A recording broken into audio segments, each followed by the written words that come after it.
Ah merde, tu voulais le faire? Non, pas grave. On peut démarrer? Je pense qu'on peut démarrer. Ouais. Attends, sur la TK. Ouais, vas-y, je suis prête. On est live là, hein? On est live? Ouais. Ah ouais, il y a déjà 26 participants. Est-ce que les gens, vous nous voyez? On est live? Hello! Bonjour à toutes et à tous.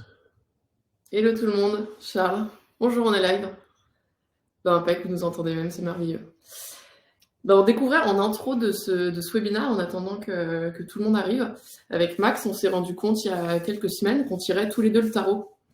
Et donc j'ai ici un jeu de tarot, et on s'est dit que pour un talk show webinaire sur les prédictions 2024, On pouvait que commencer par un tirage. on pouvait que commencer par un tirage. Donc j'ai mon tarot de Rider-Waite ici. Je le mélange.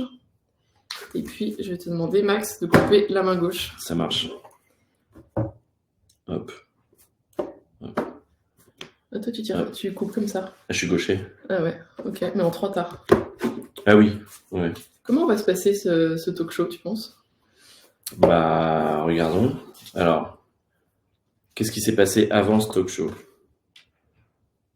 Le 2 d'épée. Un 2 d'épée. Le choix, on a hésité entre deux approches, deux potentielles versions de ces prédictions. C'est vrai, au début, on s'était dit on va faire un webinaire, après on s'est dit non, c'est chiant. Du coup, on ça. discute. Ok, qu'est-ce qui va se passer pendant ce talk show? Oh, l'étoile. Oh, c'est bien ça. Magnifique. L'étoile, carte C'est très majeure, bien. tu peux la montrer. Exactement. Très belle étoile majeure. Donc vous êtes bien un truc de marketing digital sur les médias, on va pas faire un tirage tarot, c'est juste en attendant que tout le monde arrive. Et le 10 de coupe qu'on a déjà eu tout à l'heure. Donc ça, c'est ce qui se passera très bien après. On sera dans la maîtrise totale de nos émotions. Bah, c'est génial. Donc on sera très content de ce qui s'est passé. Moi, je pense que on peut démarrer. On peut démarrer, on a 52 personnes qui sont en ligne. C'est aussi pour Pool le record d'inscription. On a 240 inscrits à ce webinaire. On n'a jamais fait un webinaire avec autant de monde d'inscrits. On est très content. Je pense que c'est grâce à mon invité d'exception, Max Leroy. Attends, je vais avoir mon fou rire dès le début, comme ça je ne saurais pas après. Merci surtout à toi de m'avoir invité, c'est trop cool. J'ai cherché quelqu'un de cool sur la planète média et je suis tombée sur toi. Max, donc tu t'appelles Max Leroy, Maxime Leroy voilà. Même en français. Ouais. Tu es nantais. Je suis nantais. Mais tu as passé 12 ans à New York. Exactement, je suis revenu en France en été 2022. Donc il y a 1 an et demi. Et tu faisais quoi à New York? À New York, j'ai travaillé toujours en product manager. Au début, plutôt dans des boîtes tech classiques. Je bossais pour Meetup et ensuite pour WeWork quand ils ont racheté Meetup. Et ensuite, j'ai toujours été un peu passionné par les médias. J'avais fait un docu avant, un webdoc même en 2012. Donc je suis toujours un peu resté j'ai toujours eu un peu une veille sur les médias. Et puis après WeWork, qui s'est bien planté et puis qui n'a pas vraiment fait un super truc avec Meetup qu'ils avaient racheté. Moi, c'était vraiment le côté communauté qui me passionnait à Meetup. Du coup, je me suis vraiment dirigé vers les médias et du coup, j'ai bossé d'abord pour CNN, ensuite pour le New York Times. Et puis au bout d'un moment, j'ai vraiment eu envie de revenir en Europe, en France. Donc, je suis rentré, j'ai accompagné un peu le monde sur quelques enjeux stratégiques sur leur roadmap. Et aujourd'hui, j'ai rejoint Politico depuis 1 an, pile poil. Et chez Politico, tu es VP Product and Design. Ouais, designer parce que c'est de formation. Okay. Donc, j'ai une formation de designer, donc j'ai gardé l'équipe design et product management classique du coup. D'accord, donc sur le site, les apps aussi? Site, app, newsletter, podcast, en fait, tous les produits avec lesquels nos lecteurs, nos lectrices peuvent interagir. En fait, il y a toujours une dimension produit. La newsletter, ça va être le format, le template, et on bosse avec la rédac évidemment sur le ton, le contenu et tout. Le site, c'est exactement pareil. On bosse sur la façon dont on package les infos, les différents parcours, et on bosse avec la rédac et la régie sur comment est-ce que eux, quelle est la vision qu'ils ont pour tout ce qu'on publie en termes d'assets et comment ils l'envisagent, et puis la régie sur les pubs, comment est-ce qu'on les place avec toujours un bon équilibre évidemment entre l'expérience utilisateur et la rédac et les besoins de la régie. Et ça s'applique pareil au podcast, en fait. C'est exactement la même chose. Tu as une expérience d'écoute. Quand est-ce que tu l'interromps? Comment? Est-ce que ton jingle est trop long? Où est-ce qu'on voit la perte d'auditeurs? Enfin, c'est assez passionnant parce que quel que soit le produit, de toute façon, à partir du moment où tu as de la data, qu'elle soit quantitative, pure, qu'elle vienne d'un mix panel, piano, analytics ou autre, ou qu'elle vienne de feedback utilisateur, tu peux toujours travailler dessus, en fait. Donc, nous, c'est vraiment du coup le département que je gère à Politico. Trop bien. Hyper intéressant. Du coup, si des participants ici ont des questions pour toi à la fin sur ton métier, toujours, avec plaisir. Ils pourront te les poser. Tu es aussi accessible sur LinkedIn, où j'ai son numéro de téléphone, si vous voulez y répondre le dimanche après-midi, tout le temps. On est là aujourd'hui. Alors moi, je suis Marion Wyss, pour ceux qui ne connaissent pas encore. Je suis cofondatrice de Pool et The Audiencers. Voilà, je fais du marketing digital, précisément sur les stratégies d'abonnement en ligne depuis une petite quinzaine d'années maintenant pour les médias. On est là aujourd'hui pour parler de prédictions. C'est la saison entre 2 galettes et 4 fèves. Qu'est-ce qui va se passer sur la planète média cette année? On s'est posé donc avec Max. Ça va être l'occasion aussi de vous parler un petit peu de Pool. On a sorti beaucoup de nouveaux produits récemment. Et voilà. Et donc entre quelques prédictions, je vous parlerai de ce qu'on a fait chez Pool parce que c'est assez enthousiasmant et je le dis d'autant plus que évidemment j'y travaille, c'est notre boîte, mais vous devez connaître The Audiencers aussi, qui est notre média B2B. J'espère que vous êtes ici tous abonnés à notre newsletter, la francophone ou l'anglophone. Et du coup, je me retrouve moi aussi éditrice média d'un média B2B. Et donc, c'est assez marrant d'être à la fois à l'intérieur et utilisatrice de nos produits. Média B2B et communauté de malades. Ah ouais, communauté, ça t'as raison. C'est aussi pour ça que je suis sur WhatsApp le dimanche. Oui, parce que t'es sur notre communauté. Pour lire tous les messages de la semaine. Il y en a beaucoup. Et sur oui. cette The Audiencers. On a presque 350, je crois, maintenant. On est presque 350 sur le WhatsApp The Audiencers. Ceux qui n'êtes pas avec nous, n'hésitez pas à demander le lien dans le chat. Et ceux qui sont déjà dedans, parce que je vois certains noms, n'hésitez pas à donner le lien aux autres, puisque moi, je suis en train de faire des claquettes avec Max là sur ce Livestorm, donc je ne peux pas mettre le lien. Bon, on est là, on a 10 prédictions. À la fin, on a un sondage pour savoir laquelle de nos prédictions vous pensez la plus probable. Donc restez bien avec nous pour avoir les résultats du sondage. Et il y a même une 11e prédiction bonus. C'est juste avant le sondage. Bref, ça va être assez marrant. C'est Max qui nous a préparé ça. Il y a Jérémy Joly qui aimerait le lien. Est-ce que quelqu'un peut lui donner? Ouais. Oui. Alors, première prédiction. Moi, je pense qu'en 2024, le login sera absolument partout. Je pense qu'on ne pourra plus accéder à un site média sans créer un compte gratuit, d'une part. D'autre part, je pense que les paywalls qui sont aujourd'hui hard vont s'assouplir. Et d'ailleurs, on l'a déjà vu avec The Economist qui, en bas de son paywall, a maintenant mis un petit lien. Ah, mais si vous ne voulez pas vous abonner tout de suite, créez un compte gratuit, ça débloquera l'article. Donc j'imagine bien que c'est que sur une sélection d'audience, un segment d'audience précis, mais on voit bien que ça s'assouplit et qu'en fait, tout le monde veut en baser du membre. C'était toi d'ailleurs, Max, qui m'avait dit il y a, je sais pas, il y a peut-être 6-8 mois, 1 an, on avait fait un webinar pour Mind et tu nous disais, mais on parle toujours des 10 millions d'abonnés du New York Times, tu parlais du Times à ce moment-là, mais on oublie toujours leurs 100 millions de membres. Ouais, et pour moi, c'est la plus grosse différence parce que si tu regardes la 2e place aujourd'hui, elle est trustée par le Wall Street Journal, qui a à peu près un abonnement entre, selon les promos, minimum 2,5 à 5 fois plus cher que le New York Times. Donc oui, ils ont que 3 millions d'abonnés par rapport à 9, sauf qu'en fait, ils font probablement le même revenu à la fin ou pas très loin.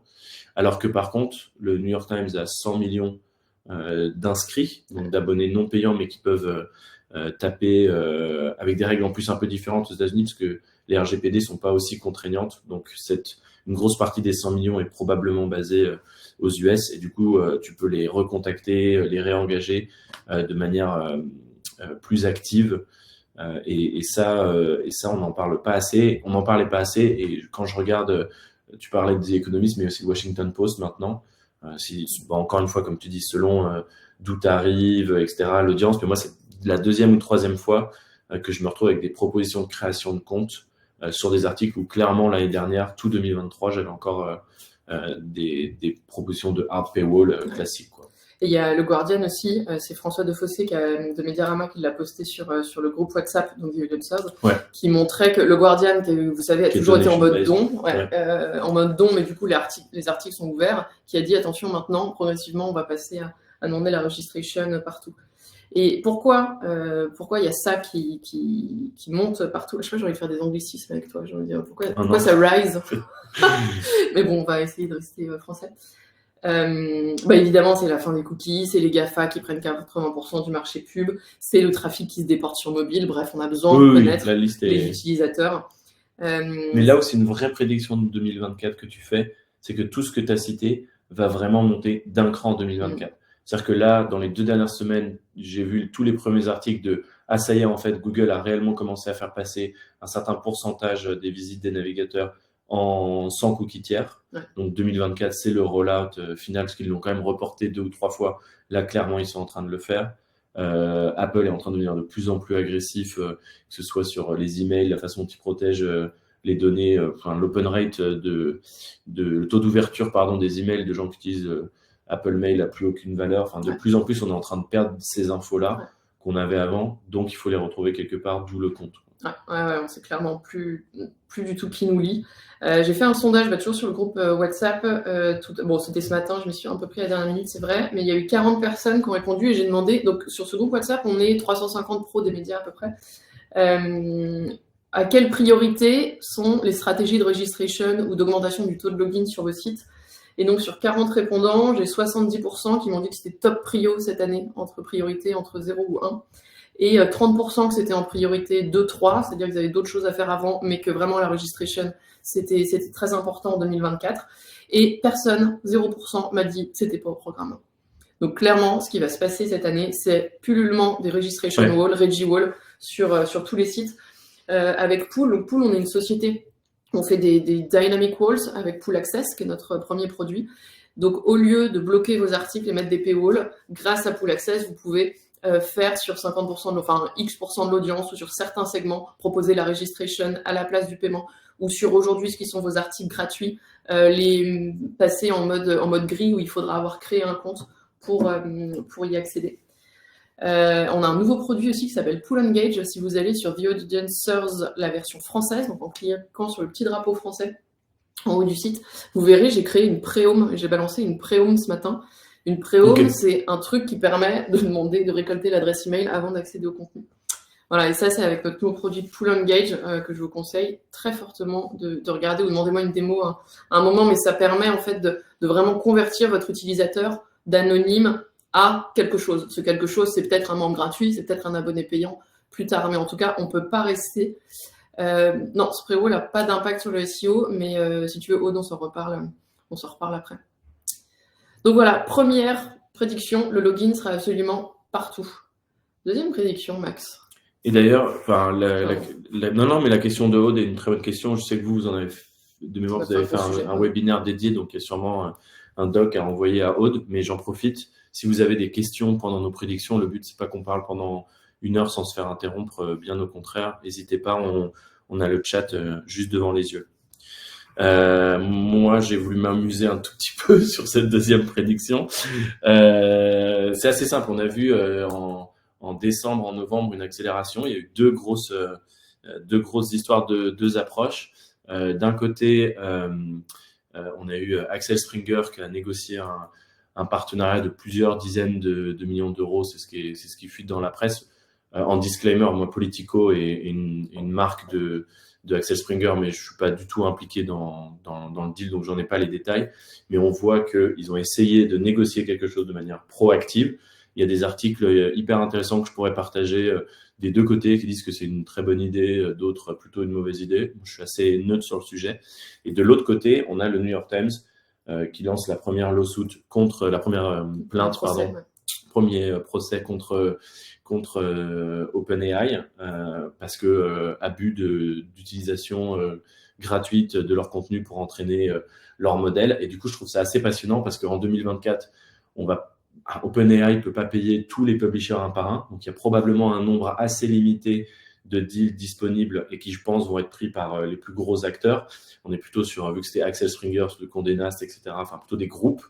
De l'autre côté, le New York Times, je pense pas qu'ils vont rester tout seuls sur leur plainte. Je pense au contraire qu'il va y avoir d'autres publishers qui vont s'y associer. Et je pense qu'on va avoir du coup ces deux tendances. Ce qui est sûr, et c'est pour ça que je faisais cette prédiction, c'est que je pense que très peu de publishers vont rester neutres. En 2003, c'était un peu la protection immédiate par défaut. Je remets mes bots, je réinterdis à OpenAI, aux bots d'OpenAI d'accéder, mais c'est un peu la base. Et là, on voit en décembre quand même une accélération non, en fait, OpenAI est maintenant qu'ils ont réglé leurs soucis de leadership, il faut leur rentrer dedans, soit via un deal, soit au tribunal. Donc, je pense que ça va être une année où on va tout autant parler d'AI que l'année dernière.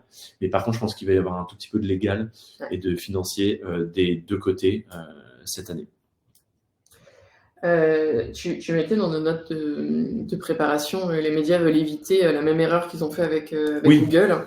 C'est vrai que 20 ans plus tard, bref, rien n'a changé. Et avec les réseaux sociaux d'ailleurs. Ouais, mais c'est ça. Ouais. Avec Google, avec les réseaux sociaux, il y a eu un retard à l'allumage, on pourrait dire de 3 à 5 ans, entre le moment où quelque chose est utilisé par tout le monde et grand public et le moment où les médias se disent « Ah, en fait, est-ce que c'est une bonne idée qu'ils aient accès à nos contenus ?» Et tout ça a déclenché des conversations quand on regarde plutôt 3 ou 5 ans après le début. Alors que là, avec OpenAI, c'était 2023, clairement l'année où ChatGPT a explosé.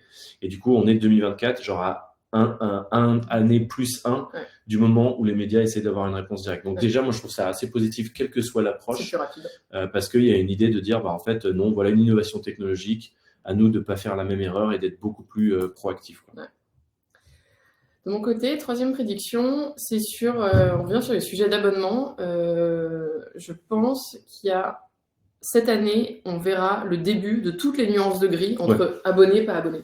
C'est-à-dire qu'on va arrêter d'être binaire en disant pour accéder à un site, soit tu payes pas. Je pense qu'on va commencer à comprendre que vivre en fait uniquement de l'abonnement, ça marche pour quelques médias, c'est-à-dire que ça marche pas pour 99% d'autres. Et en fait, les médias ne peuvent pas vivre que sur l'abonnement, ça marche pas, les portefeuilles des ménages sont limités, tout le monde peut pas payer un abonnement à tout. Donc c'est une bonne idée pour très peu de médias, labo, donc c'est une mauvaise idée pour l'ensemble. En fait, ce qu'on comprend au fur et à mesure que le marché avance, c'est que finalement, les modèles économiques restent sur 3 ou 4 pieds, la pub, les abos, l'événementiel et les services. Et que l'abonnement, en fait, est seulement une des jambes, et que donc, en tant qu'éditeur média, vous avez besoin de nourrir toutes vos jambes. Et en fait, il n'y a pas 2 étapes abonné, pas abonné, il y a 8 étapes entre un utilisateur anonyme et un abonné. Si je fais les 8 rapidement, vous avez d'abord un utilisateur, quand il arrive sur votre site, première étape, il donne son consentement cookie. Deuxième étape, il retire son adblock. Troisième étape, il s'inscrit à une newsletter. Quatrième étape, il vous donne des datas sur sa vie, privée, professionnelle, en fonction du type de média que vous êtes. Et je peux me permettre juste un truc, déjà sur les 2 premiers que tu as mentionnés, le consentement cookie et retirer son adblock sans effort produit ou avec un produit, pool ou autre, ça c'est en baisse. Enfin, moi, ce que je vois dans les trends de l'industrie, c'est que le consentement il est de plus en plus faible et que les gens ont de plus en plus un adblock tout l'inverse. Donc, ce que je veux dire, c'est sans qu'il y ait une stratégie proactive, c'est plutôt en baisse qu'en augmentation, quoi. Et c'est clair que d'où l'importance de commencer à travailler là-dessus. Donc, on est consentement cookie, adblock, s'inscrire à une newsletter, partager des datas, créer un compte, ça on l'a dit, c'était le premier, c'était la registration. S'inscrire à un événement, s'inscrire à un service, donc le service peut être des jeux, ça peut être des petites annonces, ça peut être plein de choses. Et enfin, l'utilisateur qui s'abonne. Donc on comprend qu'en tant qu'éditeur média, quand vous publiez du contenu, que vous avez une audience. Si vous divisez votre audience juste par ceux qui payent pas, ceux qui payent, vous laissez beaucoup d'argent sur la table sur tous vos autres moyens de monétisation. Avoir, comme disait Max, de remonter son consentement cookie et de faire en sorte que les gens enlèvent leur adblock, ça va déjà vous aider vachement sur la monétisation publicitaire. Sur l'inscription de newsletter, bloquer pour demander de l'inscription de newsletter, ça vous permet de remplir vos bases et donc de créer une habitude, on va y revenir. Partager des datas sur sa vie ou créer un compte, ça augmente aussi les CPM pub. C'était Trade Desk qui, dans son dernier rapport, disait que ça augmentait au moins fort 50% du prix du CPM sur le display. Et alors sur les formats vidéo, c'était incroyable. Enfin, les gens qui avaient créé un compte étaient monétisés vraiment beaucoup mieux que ceux qui n'avaient pas créé un compte. Donc, mon point, c'est de dire que de mettre des paywalls, c'est bien, c'était il y a quelques années. Maintenant, il faut aller voir toutes les petites nuances, toutes les soft conversions. C'est des steps wall, c'est des walls par étape. Ouais, c'est un très beau nom, ouais. Des steps wall, pour essayer de faire basculer tout le monde à chaque petite marche. Tu as déjà la création de compte. Au New York Times, on appelait ça le Reggie Wall pour Registration Wall. Ouais. Mais en fait, par rapport à ce que tu dis, même ça, c'est déjà que 2 trop grosses options par rapport à la multitude. En fait, déjà, rien qu'un ad wall, enfin un ad block Exactement, wall, exactement. cookie wall, on en a déjà parlé. Enfin, ça existe déjà. Reggie Wall, événement Wall, newsletter Wall. Et je voyais, tu disais, l'utilisateur, à la fin, il s'abonne. Et même après ça, je vois 3 ou 4 walls de plus où tu peux revenir sur du service. Parce qu'entre un utilisateur abonné qui avait pile poil besoin de s'abonner et un utilisateur abonné mais qui veut encore plus interagir, tu peux avoir des promesses de communauté. Le Monde, tu as les ateliers du Monde qui coûtent beaucoup plus cher qu'un abonnement. Cours d'écriture, exactement. Donc, même après tes 8 étapes, une fois que tu arrives à l'abonnement, pour moi, tu as encore en plus d'autres engagements, d'autres opportunités d'engagement. Là, on va parler des bundles tout à l'heure. Oui, en plus, clairement. Une autre prédiction.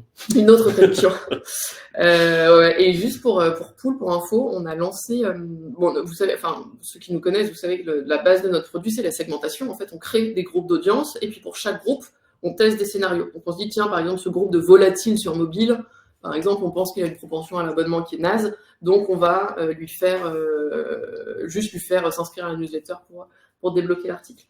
Et avant, on avait donc des contextes comme ça qui étaient prédéfinis, c'est-à-dire les groupes d'engagement de volatiles à fans.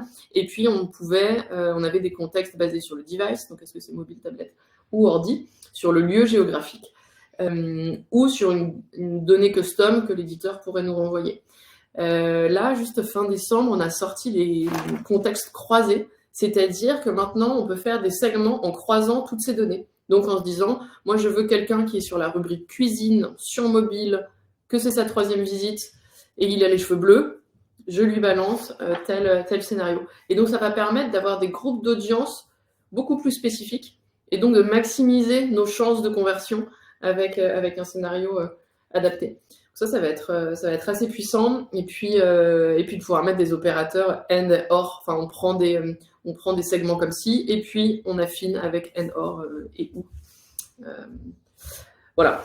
Donc ça, c'est pour toutes les nuances de gris, les steps wall. Tu veux pas faire du marketing avec moi? Ouais. Tu fais les steps wall. 50 Shades of Paywall aussi. Ouais, j'avoue que j'ai hésité. Ok, on sort un tout petit peu, 4e prédiction, on sort un tout petit peu de ce qu'on peut faire ce que les médias peuvent faire sur leur site.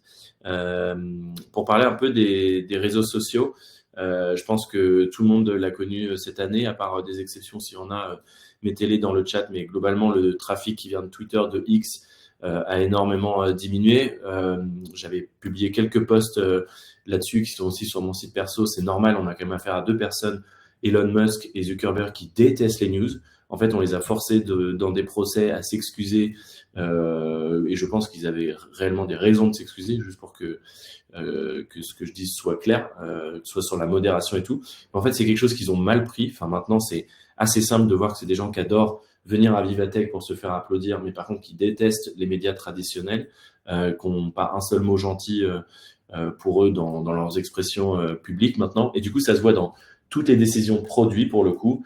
Qu'il est le newsfeed sur Facebook en 2022, faire disparaître quasiment le lien quand tu publies un tweet. Et donc, en fait, tout ça fait partie de la même idéologie produit, on va dire, de ces personnes-là qui veulent absolument garder l'audience sur ces plateformes-là. C'est de plus en plus difficile de sortir d'une story Instagram pour aller sur autre chose, et c'est beaucoup plus facile d'aller en fait sur la prochaine story. Donc on voit bien que ce trafic qui était la promesse de mettez vos contenus sur les réseaux sociaux, on vous renverra, c'est fini.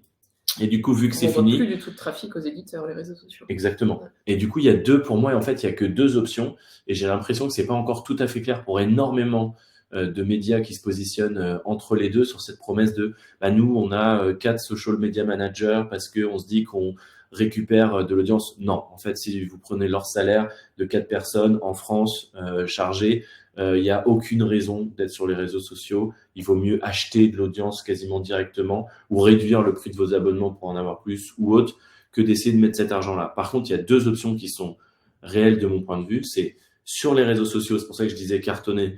Oui, parce qu'on sent que tu n'es pas très sûr de toi sur ta prédiction quand même. C'est soit ça cartonne, soit ça s'essouffle. C'est l'un ou l'autre, quoi. Débrouillez-vous avec ça. Zéro prise de risque. Non, mais en gros, je pense que quand les gens disent « Ah, mais Hugo Décrypte, ça cartonne sur réseau ». Non, en fait, Hugo Décrypte, son média, c'est le réseau social. Il cherche très peu, en fait, lancer une app, etc. Mais en fait, fondamentalement, il est là pour que son contenu soit sur l'app. Et quand il parle de ses succès, il parle du nombre de millions d'abonnés qu'il a parce que pour lui, son média, il est directement là-dessus. Et c'est compliqué quand on a un média qui a de l'abonnement avec un parcours d'achat d'abonnement payant qui est basé sur le site, de se dire, ah bon, on fait un peu d'effort sur les réseaux sociaux et comme ça, on espère que ça fonctionne. Moi, je pense que si c'est vraiment la stratégie, il faut diminuer le contenu qui est mis sur les réseaux sociaux, que ce soit plus que du teasing, pas s'efforcer à essayer de faire tous les formats possibles, limiter la production des visuels et qu'ils puissent resservir sur toutes les plateformes.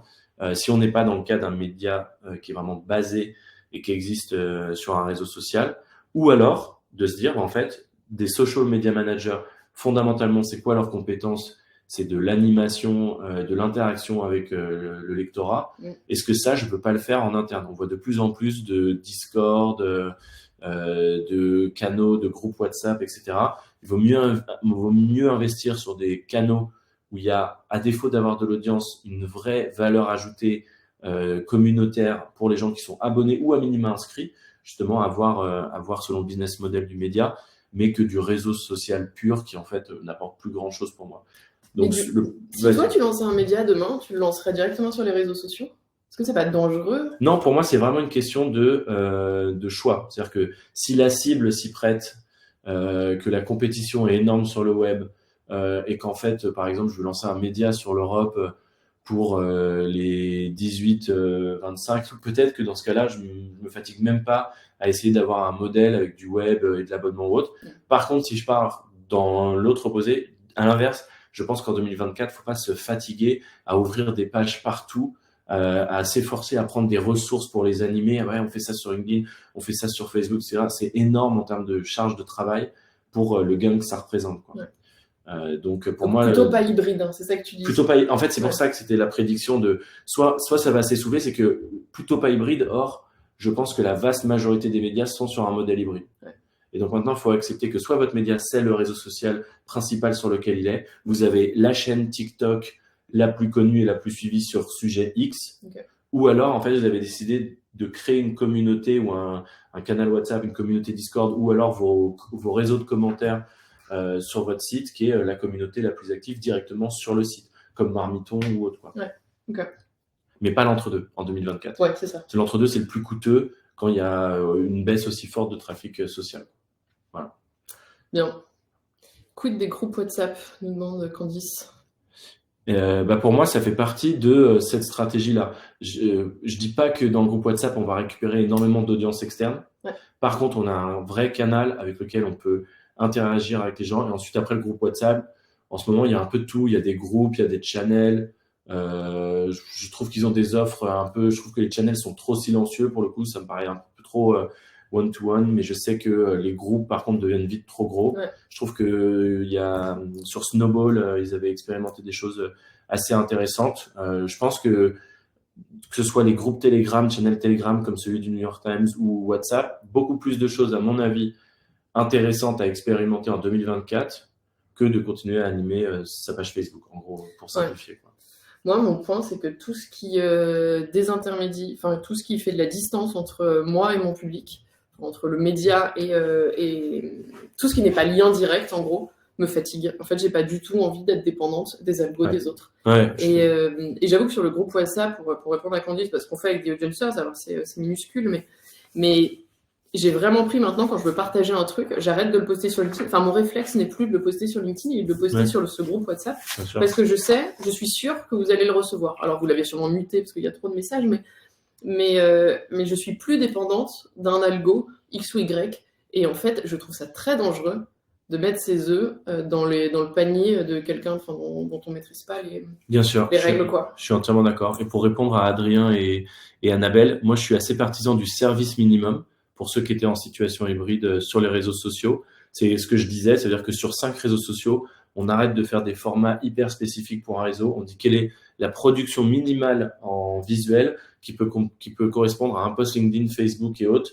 On turn off les commentaires pour pas avoir à les modérer. On publie le plus rapidement. On ne sera pas récompensé parfaitement par chaque plateforme, mais au moins, vous n'avez pas besoin de 5 managers réseaux sociaux. Vous n'en avez besoin que d'un et les 4 autres, vous les mettez sur une vraie promesse communautaire où il n'y a pas de dépendance algorithmique comme WhatsApp, Discord ou quelque chose que vous faites en interne.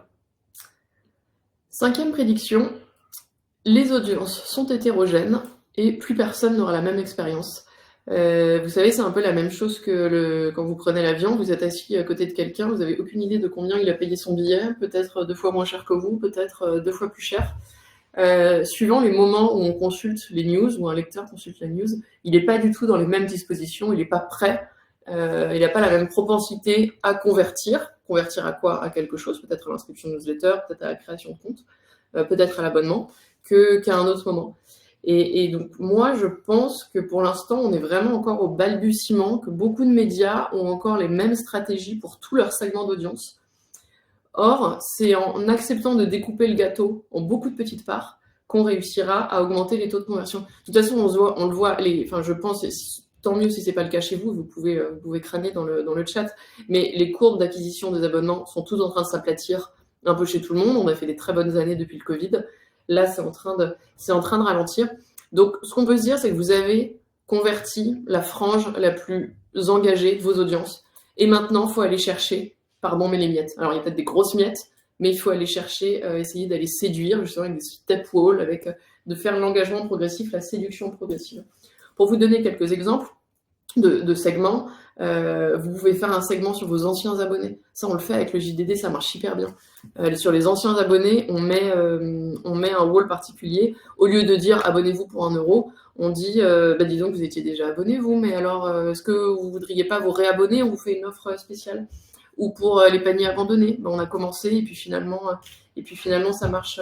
Vous avez abandonné le panier, il faut reprenez. Ça, on a des taux de conversion. Alors c'est sur des segments tout petits, il n'y a pas beaucoup de monde dans ces segments, mais on a des taux de conversion incroyables. Vous pouvez faire des parcours pour vos lecteurs internationaux, pour ceux qui proviennent des agrégateurs de news, quelqu'un qui vient de chez Yahoo, de l'agrégateur de Yahoo ou d'un Discover, il n'a pas la même propension à l'abonnement que quelqu'un qui vient de votre newsletter. Ouais. Et exactement, et aussi, il y avait une question sur le SEO. Il faut toujours laisser un maximum de visibilité aux gens qui viennent de la search pour que Google voit un taux de rebond le plus faible possible en se disant les gens ont pu lire l'article, du coup ça correspond, je continue de promouvoir cet article. Par contre, à l'inverse, des gens qui ont reçu un lien direct vers un de vos articles sur WhatsApp, l'intentionnalité de lecture elle est très très haute parce qu'en fait pour interagir correctement avec leurs potes, ils ont besoin de lire cet article. Et donc là, pour répondre à la question de Cédric, c'est là qu'il faut mettre un wall d'inscription en fait. Il faut le mettre dans des situations où les gens arrivent directement sur votre URL via des canaux qui sont des canaux de discussion entre collègues ou autre, tout ce qui est un peu dark social. Et ça, de mon expérience sur 2-3 médias maintenant, on voit bien que dans ces cas-là, les gens vont s'inscrire ou en tout cas il y a un taux de conversion plus haut. Par contre, sur le search, il faut faire très attention. Si on veut protéger le SEO, c'est là qu'on peut le faire au 2e ou 3e clic. C'est-à-dire qu'on laisse les gens lire et ensuite ils veulent lire un autre article. Là, du coup, ça sera plus pris en compte par Google dans la priorisation de telle ou telle news source. Et du coup, on peut partir on peut juste décaler un peu le Reggie Wall, quoi. Dans une autre veine, une fois que vous avez réussi à convertir votre anonyme en membre, là, maintenant, vous voulez le convertir de membre gratuit à abonné payant. Et donc, c'est là où, si vous faites un segment sur les membres, vous allez pouvoir inscrire, ce sera dans votre proposition de valeur du membership, vous pouvez offrir, 1, 2, 3 articles, et puis à l'Xième, vous mettez le wall. On a fait un truc intéressant aussi avec Upday. Vous savez, Upday, l'agrégateur de news, qui était sur Samsung. En fait, Upday, leur truc, c'était... évidemment, ils sont installés par défaut sur les Android, donc ils amènent un trafic monstrueux vers les sites médias. Chez certains médias, c'est même 10% de l'audience, Upday. Sauf que Upday disait, moi, je veux pas balancer du trafic sur les articles paywallés. En gros, je veux pas balancer mes lecteurs sur un mur. Ouais. Et donc, nous, Pool, quand on parlait des éditeurs, on lui disait, ouais, il faut mettre plus de wall, parce que ça va vous faire plus d'abonnés. Évidemment, les éditeurs, ils étaient emmerdés, parce qu'ils disaient, bah, t'es gentil, Marion, avec plus de wall, mais en fait, moi, j'ai Upday qui veut pas me prendre mes articles avec paywall, donc je suis emmerdé. Et donc, ce qu'on a fait un partenariat avec Upday, où maintenant, la source de trafic Upday, on ouvre les contenus Exactement. pour cette source, mais par contre, le même article pour une autre source de trafic va être fermé. Le Washington Post fait ça avec Reddit. Si tu regardes, les articles du Washington Post, ils sont complètement ouverts sur Reddit parce qu'ils savent que grosso modo, c'est une audience qui n'ira pas s'inscrire pour lire que cet article-là, et que comme tout le principe de Reddit, c'est de monter selon si les gens ont pu lire l'article, ils upvotent ou pas. Du coup, il vaut mieux être upvoté au maximum, quitte à ce que des gens l'aient lu. En tout cas, c'était le cas en 2022. Je suis pas retourné sur un article Reddit du Washington Post depuis Reddit depuis un certain temps, mais c'est déjà ce qu'ils faisaient, quoi. Ouais, donc c'est méga malin. Enfin, ici, ils remplissent le haut de la coupe, quoi, le haut de leur funnel. Exactement. Et sur Reddit spécifiquement, qui en plus expose pas mal aussi en termes de trafic. Ouais. Il est 35 et on est à 5. Et ben voilà, et ben on va accélérer. Notre ami Google, ça faisait longtemps qu'on n'en avait pas parlé. Ouais, je peux faire court là-dessus, mais c'est un peu la même logique qu'OpenAI, mais avec 10 ans d'avance. Moi, ce que je trouve assez drôle, c'est d'un côté, on a sorti des deals pour les plus gros acteurs, pareil. Un peu comme Axel Springer et OpenAI, New York Times a récupéré 100 millions de dollars en 2023, alors sur plusieurs années évidemment, mais globalement c'est un deal assez énorme. Il y a aussi des deals spécifiques avec des médias, ça a été couvert par Mind Media avec Google Showcase, où quand Google essaie de créer cette nouvelle expérience-là, bah, il commence pas en le faisant gratuitement avec tout le monde, il paye les news. Donc on a d'un côté ça, et de l'autre, on a un Google qui est complètement obsédé, probablement pour les bonnes raisons, par l'IA générative, et qui du coup est en train de créer cette expérience de recherche complètement nouvelle. Je tape quelque chose, j'ai une réponse au lieu d'avoir des liens, en fait. Ça, c'est Google SGE, Google SGE, Generative Experience. Exactement, qui va devenir la prochaine expérience globalement, sauf que là, bah, la place des liens diminue énormément, des sources. Alors, ils sont en train de remettre le curseur sur la première démo. Tout le monde a crié. Là, on voit que maintenant, il y a 3 liens principaux qui sont mis sur la droite, mais enfin, ce sera toujours moins que des liens qui étaient, entre guillemets, parfaitement ordonnés. Donc, moi, ça me fait penser un peu à l'AMP, la même logique. C'est d'un côté, Google pousse des choses et demande aux médias de bosser dessus. C'était Google Discover il y a 2 ans. Maintenant, c'est Google Showcase. Et maintenant, il faut aussi être bon dans le SGE. Et en même temps, à côté de ça, quel est le vrai trafic externe qu'on va continuer à recevoir de Google? Je trouve que il va falloir, c'est pour ça que je parle de cajoler, de torturer, c'est que selon la taille du groupe média ou le média qui a réussi à bien se connecter, ça va pas être simple. Et du coup, je pense que 2024, ça va être l'année où il va falloir vraiment surveiller de près la search et voir pareil où est l'investissement et où est la perte de temps potentiellement. D'un point de vue sociétal, c'est encore une fois Google qui décide quelle va être la bonne réponse à une question. Aussi, en plus, ouais, non, mais ça pose plein d'autres questions, quoi. Il y a Thomas qui nous demande parce qu'on l'informer quid des articles derrière paywall pour la recherche SGE. Bah, c'est tout le principe, je pense, de ce que certains médias essayent de faire avec OpenAI, c'est de leur donner en direct tout le contenu pour être sûr d'être intégré dans les réponses de ChatGPT, tout en gardant un paywall. Parce qu'en fait, c'est fondamentalement ça que va faire Axel Springer, c'est de donner tout le contenu pour alimenter et pour que les réponses apparaissent, pour que, par exemple, une réponse ChatGPT puisse lister un article Politico, même si, en l'occurrence, on n'a pas de paywall. Mais c'est ça qui se passe. Donc, ça nécessite d'interagir pour l'instant directement avec OpenAI. C'est pas forcément le plus simple. Mais je pense que pour Google, c'est exactement comme Discover. On va avoir une courbe d'apprentissage sur les 18 prochains mois où on va tous apprendre qu'est-ce qui rentre et qui rentre pas dans SGE, comment est-ce qu'on l'améliore, comment est-ce que on est sûr d'être intégré dans les réponses. Ça va probablement impacter, j'en parle un peu plus tard, la façon dont on produit les articles aussi. Again. Après les formations écrire pour Google, écrire pour le SEO, nous avons ensuite eu des formations écrire pour le paywall, écrire pour l'intelligence artificielle. Écrire pour l'intelligence artificielle. Oups, pardon, j'ai tapé dans le... Salut Anne-Cécile. Anne-Cécile. Il y avait une question intéressante de Cédric Thomire juste avant sur les rage walls. Ouais, Est-ce que ça fait fuir l'audience? Alors peut-être, mais une audience qui me donne pas ses datas et qui peut-être a un adblock, peut-être a ses cookies et qui s'abonne pas. est-ce que je la veux vraiment? Ouais, est-ce qu'on la Est-ce veut que c'est pas vraiment? un swipe right? Tu vois? Un swipe right, ça passe trop de temps sur Tinder. Max. Oui. Oui. Non, c'est une audience qui coûte de la bande passante en fait. Oui, Mais c'est ça que je dis ça. ouais, c'est swipe right. Non, mais moi je suis d'accord. Une audience qui ramène rien, ni de la création de compte, Ni du revenu. ni de labo, elle peut s'en aller. Qu'est-ce qu'on va faire? On va create form habits en 7 cette année. C'est pas que ce soit vraiment très nouveau, hein, que les médias ont envie de créer une habitude. Le truc, c'est que c'est soit ça, soit tout le monde va churner. Et soit tout le monde va se désabonner. Donc ça, on va y revenir après, au désabonnement. Mais en fait, une fois que vous avez réussi à convertir votre lecteur en abonné payant, là, pour le coup, il faut vraiment pas le lâcher. Et donc, comment vous faites pour pas le lâcher? Il faut vous l'abonniez à tout. C'est-à-dire à tout, que vous l'équipiez au maximum. Donc, vous avez pris son numéro de carte bleue déjà, ou peut-être même son IBAN, ce qui aurait été probablement une meilleure idée encore. Mais cherchez à créer des habitudes. L'outil d'habitude par excellence, c'est bien entendu la newsletter. Donc, dans l'onboarding, dans votre onboarding abonné, ou même dans votre onboarding membre, hein, il faut absolument vous équipier votre lecteur avec plein de newsletters. Alors, moi, sur d'autres trucs, plein de newsletters, j'avais dit ça, et toi, tu me dis, oh non, fais chier. Non. Sur les open rates. Non, tu m'as dit, fais gaffe aux open rates si t'as trop de newsletters.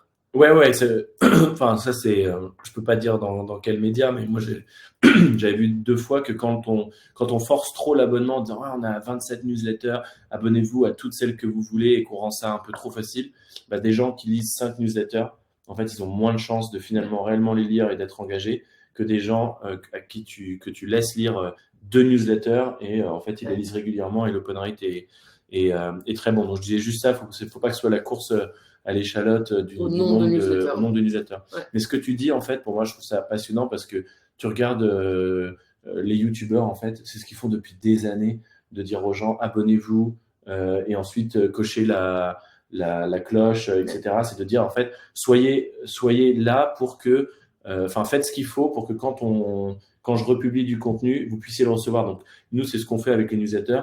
Mais un autre exemple, maintenant, tu as les notifications desktop sur Chrome qui marchent bien, qu'il faut continuer d'explorer. Tout ce qui est notification avec des acteurs en plus hyper bons en France, soit Batch, Sendinblue ou autre, tu vois, faut continuer d'investir dans, une fois qu'on a un abonné, faut faire télécharger l'app. Ouais, et puis s'inscrire au push. Faut pas hésiter à faire des newsletters, des emailing pour pas à chaque fois que pour dire on a cette nouvelle section, on a ce nouveau produit, on a ce nouveau, mais des fois juste en faire en disant vous êtes toujours pas abonné aux notifications quand il y a de nouveaux articles, est-ce que ça vous intéresse, est-ce que vous voulez suivre ce journaliste-là en particulier, il y a plein de choses à faire. Si vous avez des groupes WhatsApp aussi, faites-les inscrire au groupe WhatsApp. Vous voyez ce que Exactement, j'ai fait en début de webinaire. L'idée, c'est que comme ça, on va rester en contact et vous serez au courant de tout ce qu'on fait. Exactement. Donc ça, c'est effectivement très important, créer des habitudes.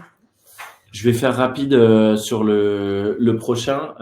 En fait, je suis assez fasciné par... tout le monde parle du New York Times en grande partie sur le bundle New York Times avec cooking, le jeu, sport, etc. Et en fait, je pense qu'il y a 2 choses qui sont pas très bien comprises sur ce bundle et qui en fait font que si on veut le refaire en France ou en Europe, on risque de se rater. Le premier, c'est de ne pas oublier qu'en fait, les vrais succès de New York Times sont des rachats. Ça veut dire que Games, mais Games, c'est Wordle. Wordle, c'est un rachat qui avait déjà créé son audience et son addiction, son habit avant. Et The Athletic, c'était déjà le nouveau ESPN qui arrivait à être beaucoup plus moderne qu'ESPN, avec exactement l'audience que le New York Times essaye de taper. Et du coup, je vois beaucoup de médias qui essayent de créer leur bundle en développant du serviciel, mais développer du serviciel de A à Z sans audience, et dire à votre audience on a créé ce jeu-là, venez, ou on a créé cette nouvelle section de contenu, venez. C'est très compliqué. Faut pas oublier que le plus gros succès aujourd'hui dont on parle, ça reste quand même une boîte qui a racheté d'autres boîtes. Et c'était juste pour dire ça, pas se faire avoir sur toutes les notions de bundle. Au contraire, moi je vois des rachats de Marmiton ou autres comme des choses qui s'en rapprochent déjà beaucoup plus. Dire voilà, ça marchait déjà très bien, on essaie de le mettre dans un package.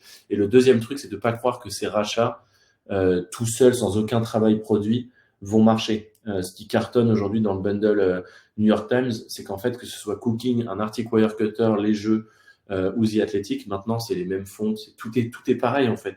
C'est dans un univers cohérent. Alors que en France, je cite aucun nom, mais je vois beaucoup de rachats de médias, mais qui restent en fait des sites totalement séparés. Et du coup, je suis pas sûr que l'utilisateur ressente vraiment du coup ce bundle, en fait. Je pense que ça va rester une expérience très séparée. Il se trouve juste que certains titres sont sous le même acheteur propriétaire global, quoi. Mais c'est tout. Je vois une question d'Adrien. Alors sur l'onboarding, tu peux regarder les jours par exemple. Lesjours.fr, c'est pas mal du tout ce qu'ils font. Et sur le bundle, moi j'ai un exemple peut-être plus proche de nous que l'Empire New York Times, comme tu dis. Mais je suis entièrement d'accord avec Adrien. C'est pour ça que je disais qu'il y a quand même de grosses chances que ça rate. C'est que si c'est pas très bien fait, pas de raison pour les ménages en fait de dire finalement ce bundle il est intéressant. Ils continueront de prendre des trucs en séparé et peu de choses en séparé. Il y avait un exemple en Norvège chez Aftenposten où leur idée, en fait, ils avaient un titre général national et puis des titres régionaux plus podcast. Et en fait, le titre national tout seul, il était, je crois, à 25 € par mois et le bundle était à 30 € par mois, c'est-à-dire un tout petit peu plus cher. Mais par contre, il intégrait le podcast et tous les régionaux. Et donc, et ils avaient un taux de rétention qui était vraiment bien meilleur sur ce bundle. Et donc, une LTV, une lifetime value qui était bien meilleure par lecteur. Et je trouve que c'est un exemple de bundle qui va pas chercher trop loin. Il y a déjà tous ces titres dans le groupe. C'est un tout petit peu plus cher. Bon. Ouais. De toute façon, Starbucks. Alors, j'ai pas la ref, mais peut-être. L'avant-dernière ? Ouais, l'avant-dernière. Le saut qui fuit. Bon bah voilà, vous avez acquis tout le monde. Tu parlais tout à l'heure de je sais plus de quoi tu parlais parce que j'ai un trou. Mais l'idée, moi ce que j'aime bien avec les stratégies d'abonnement, on l'aura compris, c'est mon sujet, c'est que ça force tout le monde à la qualité. En fait, tu peux convertir des gens en les frustrant beaucoup. Tu peux pas les garder en ayant une UX dégueulasse, en ayant trop de publicité, en n'ayant pas ou peu de valeur ajoutée, avec des fautes d'orthographe partout, des fautes de grammaire, des photos immondes, des visuels immondes. Et si en fait tu rends pas un service et t'es pas utile à ta cible, en fait tu gardes pas les gens. Je vais encore pas citer de nom, mais j'entends quand même plein de médias qui perdent à peu près autant d'abonnés qu'ils en gagnent tous les mois. Bah oui, il faut vraiment se poser des questions à la fois sur la qualité de la plateforme. C'est pas forcément un problème éditorial sur le fond, mais si les gens partent, c'est que vos produits sont pas adaptés, sont pas à la hauteur du prix. Sûr. Et voilà, et ça force à la qualité, et je trouve ça hyper intéressant. On s'était déjà dit 2023, année de la rétention. Je sais pas s'il y a beaucoup de choses qui ont été faites, et on va, à mon avis, 2024, il va se passer beaucoup de choses là-dessus, parce qu'on a déjà pêché beaucoup de poissons du lac, quoi. On a déjà pêché beaucoup de nouveaux abonnés, et donc maintenant il faut s'affiner pour aller chercher les derniers qui traînent.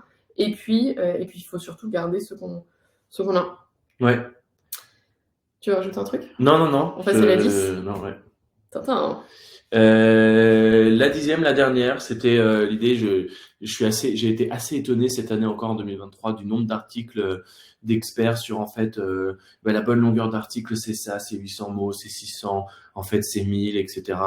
Tout le Smart Brevity d'Axios, etc. qui a l'air de fasciner quand même beaucoup de rédactions. J'ai quand même l'impression que en fait ça n'a aucun intérêt fondamentalement. Ce qui importe, c'est à quel point en tant qu'être humain, on est capable de scanner des articles.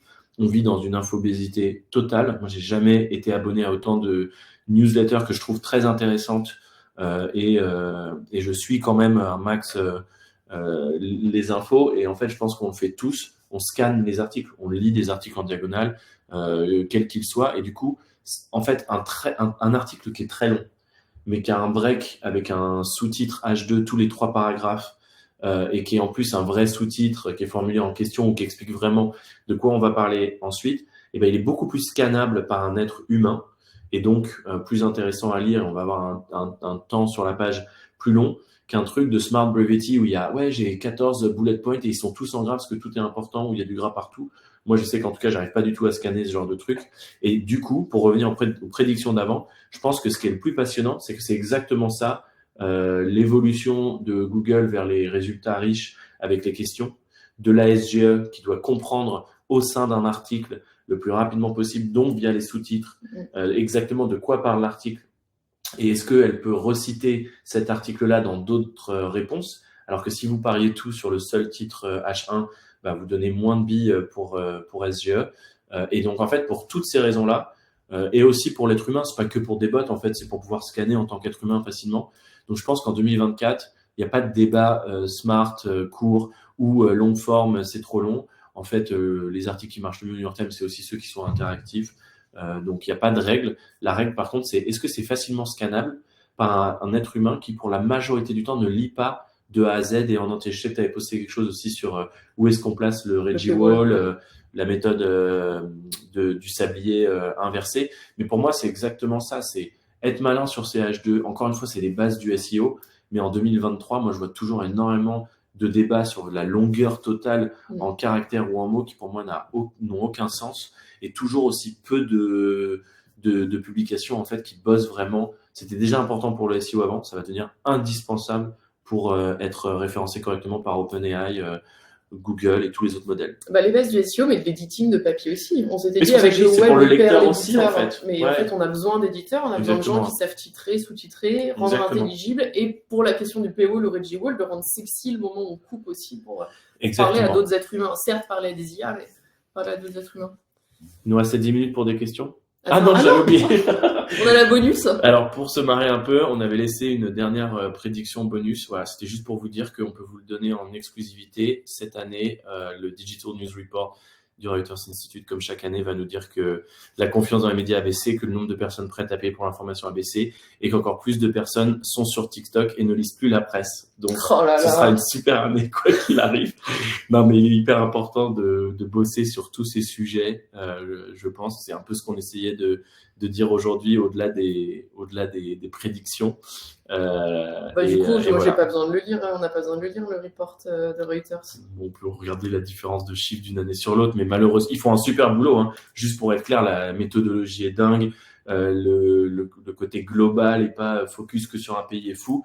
Mais j'ai hâte de voir encore plus de médias bosser sur ces sujets-là. Ah ouais, en fait, j'ai plus d'informations sur le journaliste, plus d'informations sur comment l'enquête a été faite, tout ce qui tisse du lien avec la confiance. Et puis ensuite, sur le communautaire, plus de relations directes. Parce qu'on peut pas être en compétition entre TikTok et un média un article de texte. Donc en fait, il faut juste que ça apporte des choses différentes. Voilà. Normalement, si vous cliquez sur le petit truc sondage, vous devez avoir une petite pastille rouge en bas à droite sur sondage. Est-ce que tout le monde la voit? Vous pouvez cliquer.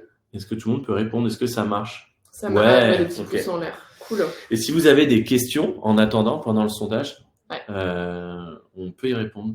On aurait dû avoir une musique, tu sais, un peu motus. Ouais, mais je savais pas comment la mettre sur Livestorm. Déjà aussi. Ce n'est pas possible. Je sais pas, en même temps, je vous vois pas voter, mais est-ce qu'il y a des gens qui votent? 13 votes. 13 votes. Ah là, oulala, ça monte. Alors pour l'instant, quelle prédiction? Le login sera partout. Vous êtes 75, donc on peut avoir plus que 13 votes normalement. Ouais. Bah ouais, mais moi aussi, je suis d'accord, le login sera partout. Et est-ce que ça va être dans tous les médias? Et je dois vous avouer que même sur The Audience Source, je suis en train de le déployer et vous pourrez plus lire The Audience Source si vous n'aurez pas un compte. Et puis on va même probablement. J'aime bien, on annonce les mauvaises nouvelles à toute fin. Mais non, mais en fait, évidemment. Mais évidemment, non, mais en plus, surtout sur un média comme The Audience Source, si tu veux lire cet article-là, qui est lié à ton métier, qui est hyper spécifique, rien que déjà l'offrir sans aucun Reggie Wall, juste l'inscription, on est entièrement d'accord. C'est juste que ça, en fait, c'est pas tant une prédiction, un changement, c'est juste que vous aurez pu faire des lancements. Quoi. On aurait pu faire. Mais en même temps, ça nous a permis de nous faire connaître au début. Alors, je suis intéressé par les petites suivantes, parce que le login sera partout, évidemment. Best-seller. Google va continuer de cajoler et de torturer les médias. Ah ouais, on n'en peut plus. Hein. Là, t'as tous les responsables audience et produits qui sont. Bah, c'est clair. Alors, personne est d'accord avec toi sur les bundles médias. Ouais. Comme tu dis, ça manquait de conviction. Ça manquait de conviction. Ce sera le grand retour raté ou pas. Mais si on reprend toutes tes convictions, toutes tes prédictions, je pense que les deux sont doubles. En fait, oui, exactement. Mais celles qui sont le plus doubles sont quand même vraiment à la fin. Ouais. Tout le monde veut l'argent d'OpenAI. On n'a que 5 votes.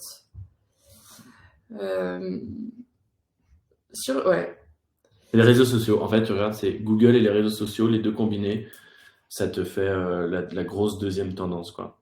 Mais j'ai Il y fait un a... webinaire avec le geste il y a 2-3 semaines sur les réseaux sociaux où justement tout le monde disait bah oui, chute de l'apport de trafic, mais du coup à quoi servent les réseaux sociaux? Oui, Enfin, ils surtout apportent plus de sans, trafic aux sans médias. stratégie derrière, en fait. Enfin, sans stratégie, on peut pas juger, mais là, on était plutôt, pour moi, c'est exactement ça. Pour moi, on était plutôt dans la stupéfaction, en fait. Ouais. Genre le côté un peu, les gens ont été sonnés, en fait, en 2024. Les rédacs ont été sonnés. La courbe de diminution de l'audience Twitter, elle ressemble pas à une descente de Heidi dans une montagne suisse, tu vois. C'est un truc comme ça, quoi. Et du coup, je pense que là, on est en janvier, il faut se poser dans les rédactions la question des ressources, en fait. J'avais 6 ressources humaines sur un sujet qui m'apportait ça d'audience, qui est maintenant à là. Je peux pas me dire je garde les 6 et je fais exactement la même chose. Ouais. C'était ça que j'essayais de dire sur, soit les gens vont s'essouffler, soit ça va cartonner. C'est ça. Mais c'est un vrai sujet parce que ces gens-là, ils sont en CDI, ils ont leur salaire, on en fait quoi maintenant? Ah ben, je suis entièrement d'accord. Mais c'est pour ça que je pense que en fait, il faut prendre leurs compétences, animation de communauté, capacité à créer une relation directe.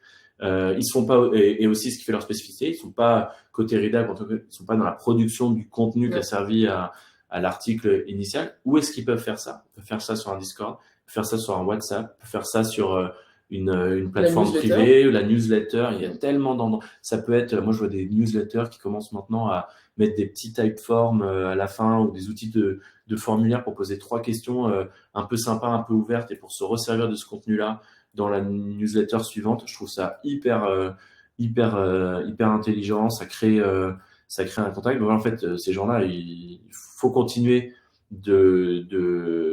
vraiment de leur donner quelque chose à faire qui est à la fois intéressant pour eux, proche de ce qu'ils faisaient avant, mais juste pas sur les mêmes plateformes. Ça n'a aucun sens. De l'acquisition de trafic, on se demandait aussi dans ce webinaire, où est-ce qu'il faudra aller du coup pour l'acquisition de trafic, puisque maintenant c'est plus via les réseaux sociaux, et on était revenu à SEO.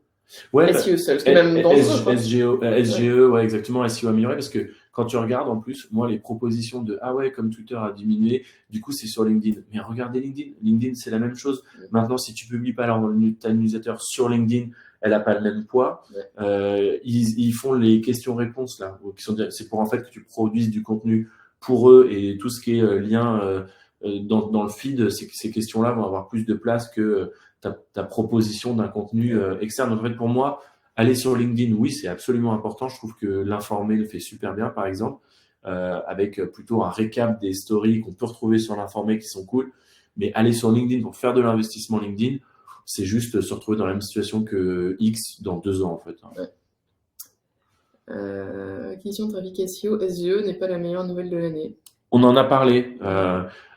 Pas d'étoiles dans les yeux avec SGE, hein, pour être très clair.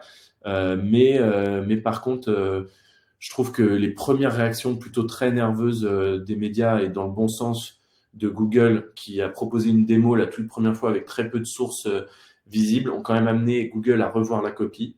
Donc je pense qu'il faut faire les deux. Il faut commencer à bosser pour savoir comment les articles arrivent mieux dans SGE, puissent mieux apparaître dans les réponses et en même temps garder une pression un peu publique sur Google, quoi. Je pense qu'il faut faire les deux. Est-ce que ça vaut le coup d'investir sur Discover en 2024? Moi, ce que j'avais vu, c'est une étude, il faut que je la retrouve pour la partager, pas dans le chat, mais peut-être après. Il y avait une étude qui montrait les sujets qui arrivaient sur Discover. Faut pas oublier que du coup que la news chaude, c'est pas du Discover, c'est vraiment beaucoup plus divertissement ou sujet de niche un peu plus froid. Enfin, elle avait c'était une chercheuse qui avait analysé ça super bien. Donc oui, Discover, ça vaut énormément le coup si votre média s'y prête. C'est ça que je veux dire. C'est que Discover, ce sera toujours compliqué pour du média d'actu chaude. Là, au contraire, faut être hyper bon sur le top news, le carrousel, les actualités, tout ce qui va être résultat riche aussi pour certains, parce que vous avez un média qui apporte beaucoup de réponses à vos lecteurs, parce que Google découpe en questions maintenant sur certaines requêtes Google. Bon, ça, c'est très bon. Donc, en fait, selon le média, je pense que c'est toujours un bon exercice en début d'année d'aller regarder sur la page des résultats riches de Google, tout ce que Google peut différencier et prioriser sur une page, que ce soit un événement, une réponse à une question, un lieu, etc. Enfin, quel que soit et regarder où est-ce que vos articles de news peuvent être un peu mieux que juste rester dans la base article de news. Parce qu'il y a quand même pas mal de résultats riches maintenant, où beaucoup de médias peuvent trouver une stratégie pour cela. Et du coup, même si Google Discover, c'est pas un résultat riche en soi, je le vois un peu pareil, quoi. Je le vois comme une des plateformes qui peut se prêter très bien au contenu que produisent certains médias. Et en fait, pour d'autres, tant que vous avez un SEO correct, ça sert à rien d'investir plus de temps sur Discover. Bon, toi, tu as envie de la vivre cette année 2024, un peu Ah ouais, je pense que par contre, on va avoir des choses passionnantes. Je pense que sur la fin des cookies tiers, sur beaucoup plus de choses, on va se retrouver avec et ce qu'on disait sur le trafic externe. J'aime beaucoup l'idée d'une année où ça s'est effondré très vite. Ça pousse les gens à prendre des directions de produits et des décisions stratégiques fortes aussi en réponse. Et c'est un peu ce que j'essayais de dire avec nos prédictions. C'est si nos stratégies sont tièdes et hybrides, je suis pas convaincu qu'après une année, pas du tout tiède en termes de tendance, ça fonctionne. Donc j'ai hâte de savoir ce que tous les gens dans le chat qui bossent en médias vont sortir cette année. Nouvelle communauté sur tel média, nouveau wall placé à tel endroit, de telle manière. On se retire ou on fait le service minimum sur ces 3 réseaux-là et on ouvre tel canal. Je pense que ça va être passionnant. Romine Madines qui nous demande est-ce que ça vaut le coup d'investir sur Threads. C'est un peu le même sujet que les autres, non? C'est encore investir dans le jardin du voisin. Service minimum, même visuel. Oui, vous ne serez pas parfaitement récompensé par un de ces réseaux-là, mais si vous regardez le trafic externe qui est renvoyé, je pense qu'il faut avoir une approche un peu froide et le comparer à la taille de votre équipe social media et se demander si ces personnes-là n'ont pas en plus envie de bosser sur quelque chose d'autre en sachant très bien, en ayant eux-mêmes accès aux chiffres de ce qu'ils apportent à la boîte en termes de trafic externe. Ouais. Et je remercie Cédric qui nous fait une magnifique conclusion. L'urgence, ça va être de demander des mots à Pool. Alors, Pool avec 3 O, mais carrément, moi, je serais heureuse avec mes camarades de vous montrer comment Pool peut vous aider à gagner de l'argent en 2024. Rien de moins, rien de plus, mais... Merci à tous. J'espère que vous avez aimé le format. C'est la première fois qu'on tente ce genre de format. Je sais pas ce que ça donne. Est-ce que nos private jokes, c'est chiant ou en fait c'est rigolo? Est-ce que c'est mieux que d'être en visio avec des slides et chacun dans sa petite fenêtre? Voilà, on est preneurs. Bon, pour la plupart, on se connaît dans la vraie vie. Vous êtes sur le WhatsApp maintenant. Bon format dynamique, Thomas. Cool, merci. Il faut que je réponde à ton mail. Prochaine étape, Twitch. Prochaine étape, Twitch sur Discord. Exactement. Max veut lancer un Twitch et en fait, c'était la première fois où on tentait. Ouais, voilà, c'est une sorte de. Il m'a fait chier avec l'éclairage et tout là pour notre prochain fin 2024. Ouais, alors Pierre, je suis entièrement d'accord. On a écrit ces prédictions pour qu'on puisse plus ou moins les vérifier en 2024. Il y a 2-3 personnes qui font ça très bien et je trouve que c'est un bon exercice de faire en décembre, de se noter un peu pour voir ça, quoi. Il y a Aude qui veut t'embaucher. ça. Et mais la nuit, je crois qu'il fait rien. Enfin, Exactement. Il traîne sur Tinder, c'est tout. Bon, mais après. T'es content de cette conclusion? Non, parce que c'est exactement ça. Ça m'a lâché comme ça sur le chat. Je suis désolée. Bon, merci à tous. À bientôt. Merci énormément. Bisous. Prenez rendez-vous avec Pool, marion@pool.fr. Merci Aude. Salut. Salut, bye.